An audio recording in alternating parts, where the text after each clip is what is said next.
সাহারিতে তিনটি খাবার খাবেন না, তাহলে আপনার শরীর বড় ধরনের ক্ষতির ভিতরে চলে যেতে পারে। মনে রাখবেন, আমরা অনেকেই কিন্তু আলহামদুলিল্লাহ রমজান মাসে রোজা রাখি, কিন্তু এই সাহারিতে যে খাবারগুলো খেলে আপনার শরীরের ভিতরে বড় ধরনের অস্বস্তি ফিল হতে পারে, আপনি আস্তে আস্তে অসুস্থ হয়ে যেতে পারেন, এবং অসুস্থ হয়ে গেলে কিন্তু আপনি আল্লাহর ইবাদত করতে পারবেন না। এই জন্য সাহারিতে এই তিনটি খাবার থেকে আমাদেরকে দূরে সরে আসতে হবে। নাম্বার 1, এক নাম্বার হচ্ছে অতিরিক্ত মশলাযুক্ত খাবার। অতিরিক্ত মশলা জাতীয় যে খাবারগুলো আছে এগুলো আপনি খাবেন না। অতিরিক্ত তেল জাতীয় যে খাবারগুলো আছে এগুলো আপনি খাবেন না, কারণ আপনার পেট সারাদিন খালি থাকবে।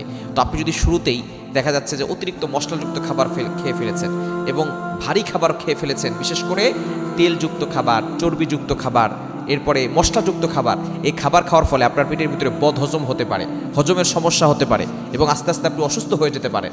এজন্য রমজান যাতে করে আপনি অসুস্থ না হন, যদিও রমজান মাসে আল্লাহর রহমত রয়েছে, বরকত রয়েছে, অনেক খাবার খাওয়ার পরেও আমাদের শরীর আল্লাহ তাআলা সুস্থ রাখেন, ভালো রাখেন, এটা আল্লাহ তাআলার অশেষ একটি নিয়ামত, অশেষ একটি রহমত। তারপরও আমাদেরকে সবসময় চেষ্টা করতে হবে যাতে করে আমরা এই তেলযুক্ত অতিরিক্ত মশলাযুক্ত খাবার থেকে আমরা দূরে সরে আসবো, আর নাহলে বদহজম হতে পারে, হজমের সমস্যা হতে পারে।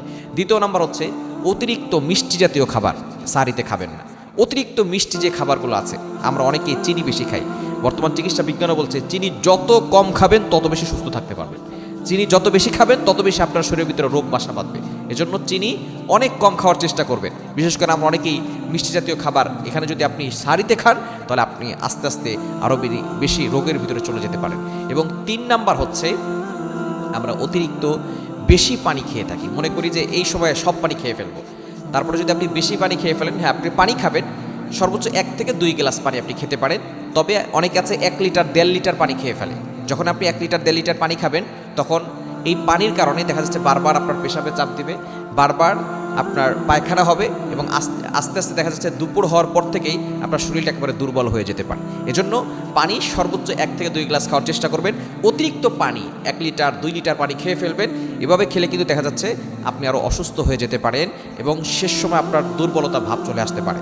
এজন্য আপনি যতটুকু পারেন ততটুকু খাবেন, 1 গ্লাস 2 গ্লাস পানি, এর থেকে বেশি খাবেন না, তাহলে কিন্তু আপনি অসুস্থ হয়ে যেতে পারেন। এই 3টি খাবার সাহারিতে খাবেন না।